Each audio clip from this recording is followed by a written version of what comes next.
ዓመተ ምህረቱ 1988 ቦታው አድዋ። በአንድ በኩል እስከ አፍንጫ ዘመናዊ ጦር መሳሪያ የታጠቀ መድፍና መትረየስ የደቀነ ግዙፍ ወራሪ ጦር ቆሟል። በሌላ በኩል ደግሞ በባዶ እግሩ የሚጓዝ ጦርና ጋሻ ብቻ የያዘ ነገር ግን በልቡ የማይናወጥ እምነት ያነገበ ሕዝብ ተሰልፏል። በምድራዊ ስሌት በሰውኛ እይታ ይህ ጦርነት ከመጀመሩ በፊት ያለቀ ነበር። ነገር ግን ይህ ሕዝብ አንድ የተደበቀ ዓለም ያላወቀው ምስጢራዊ የጦር መሳሪያ ነበረው። ያ መሳሪያ መድፍ አልነበረም። ያ መሳሪያ የሊቃውንት ጸሎት፣ የነገሥታት ጾም እና ከፊታቸው የሚመራቸው የቅዱስ ጊዮርጊስ ታቦት ነበር።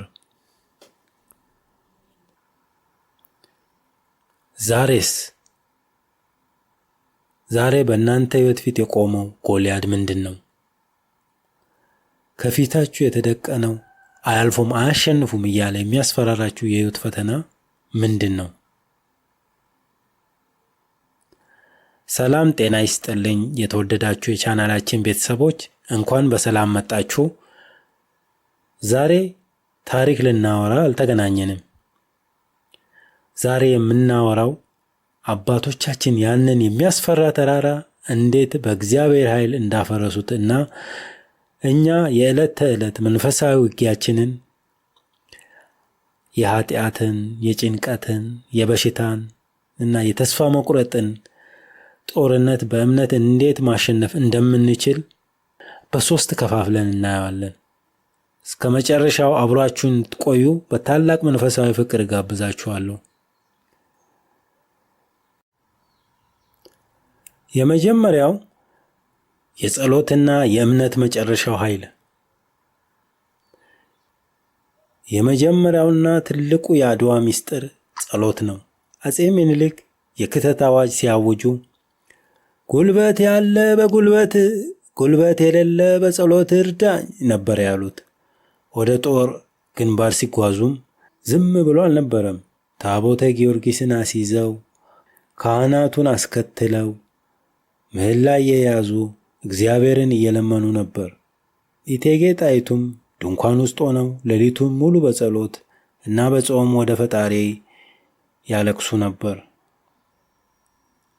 ወዳጄ፣ የኛ ውጊያ ከሥጋና ከደም ጋር አይደለም። ሐዋርያው ቅዱስ ጳውሎስ ወደ ኤፌሶን ሰዎች በላከው መልእክቱ ኤፌሶን 6 ቁጥር 12 ላይ እንዳለው መጋደላችን ከጨለማው ገዢዎችና ከክፉ መናፍስት ጋር ነው። ዛሬ የሕመም ዜና ሲነገረን፣ የቤተሰብ ሰላም ሲታወቅ፣ የኑሮ ውድነት ሲያጨናንቀን የመጀመሪያ ምላሻችን ምንድን ነው?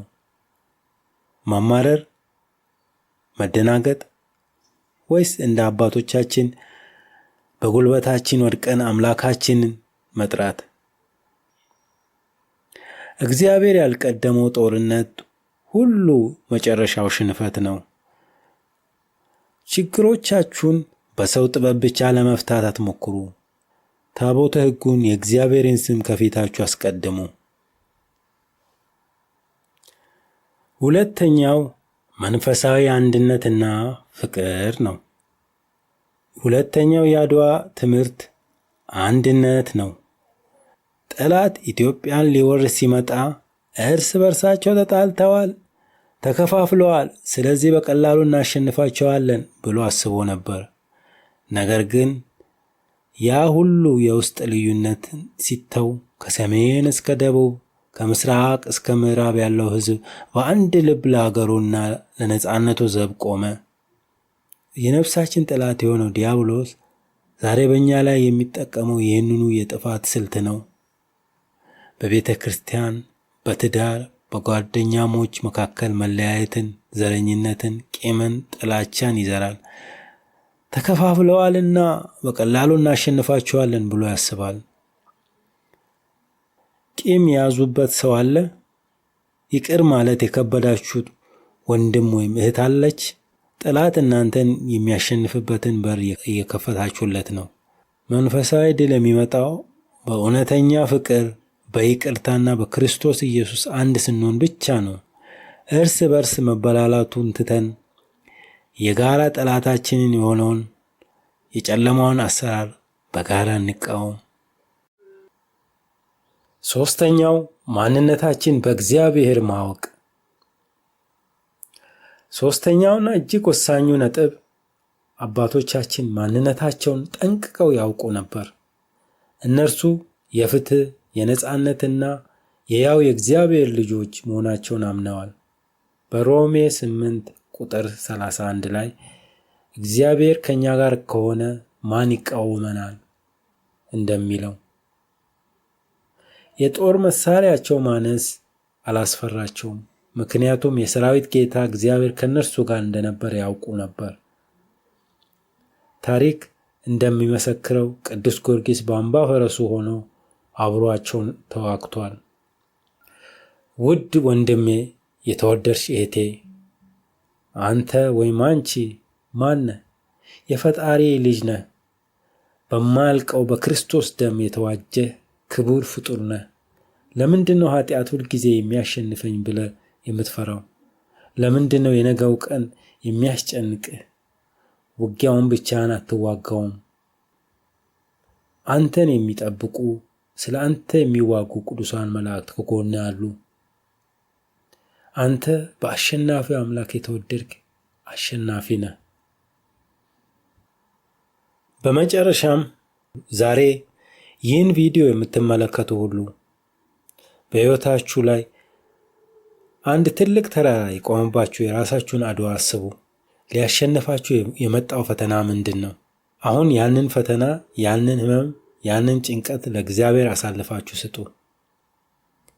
ጌታ ሆይ ጉልበት የለኝም፣ ጦርነቱ የኔ ሳይሆን ያንተ ነው፣ በጸጋ እርዳኝ ብላችሁ ጸልዩ። እርሱ የታመነ ነው፣ እንደ አባቶቻችን በድል ያሻግራችኋል።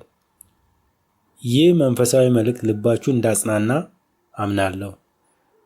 ዛሬ እግዚአብሔር እንዲረዳችሁ በጸሎት እንድናስባችሁ የምትፈልጉትን የሕይወት ፈተና ካለ ከታች በኮመንት ላይ ጻፉልኝ።